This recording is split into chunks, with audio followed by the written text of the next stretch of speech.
আপনারা দেখছেন আজব দেশের গল্প। গল্পের এই নতুন দুনিয়ায় আপনাকে স্বাগত। দয়ালু ব্রাহ্মণ ও দুষ্ট বাঘ। কোনো এক সময় একটি গ্রামে একজন দয়ালু পুরোহিত বাস করতেন। তিনি প্রতিদিন সকালে জঙ্গলের ভিতর দিয়ে হেঁটে কাঠ সংগ্রহ করতে যেতেন। একদিন জঙ্গলের পথে হাঁটার সময় তিনি হঠাৎ একটা ভয়ঙ্কর গর্জন শুনলেন। তিনি আওয়াজ লক্ষ্য করে কিছু দূরে গিয়ে দেখতে পেলেন একটি বাঘ বড় একটি গাছের নিচে শিকারীর খাঁচায় আটকে আছে। আমাকে দয়া করে বাঁচান, আমি কথা দিচ্ছি আপনার কোনো ক্ষতি করব না। পুরোহিত চিন্তায় পড়ে গেলেন।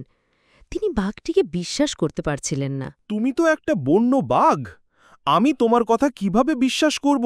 আমি জঙ্গলের নামে শপথ করছি আপনাকে একটুও আঘাত করব না। দয়ালু পুরোহিত কিছুক্ষণ চুপ করে থেকে তারপর খাঁচার দরজাটি সাবধানে খুলে দিলেন। কিন্তু দরজা খোলার সঙ্গে সঙ্গেই বাঘ গর্জন করে পুরোহিতের উপর ঝাঁপিয়ে পড়ল। তুমি তো আমাকে কথা দিয়েছিলে, এটা কি ঠিক হলো? এই পৃথিবী খুবই নিষ্ঠুর, আমাকেও তো বাঁচতে হবে। চলো জঙ্গলের অন্য কারো কাছে যাই, তারাই বিচার করবে কে ঠিক আর কে ভুল। ঠিক আছে, জঙ্গলই আমাদের বিচার করুক। হঠাৎ তারা দেখতে পেল একটা বুদ্ধিমান শিয়াল ওদের দিকে এগিয়ে আসছে। শিয়াল বলল, তোমরা দুজন জঙ্গলের মধ্যে একসাথে কি করছো? পুরোহিত সবকিছু খুলে বলল। শিয়াল মাথা চুলকে একটু ভাবল। আমি এখনো বুঝতে পারছি না কিভাবে ঘটনাটা ঘটেছিল।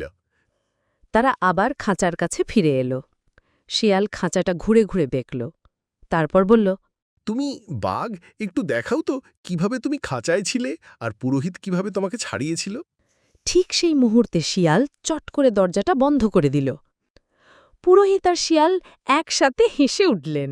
তুমি তো সত্যিই খুব চালাক।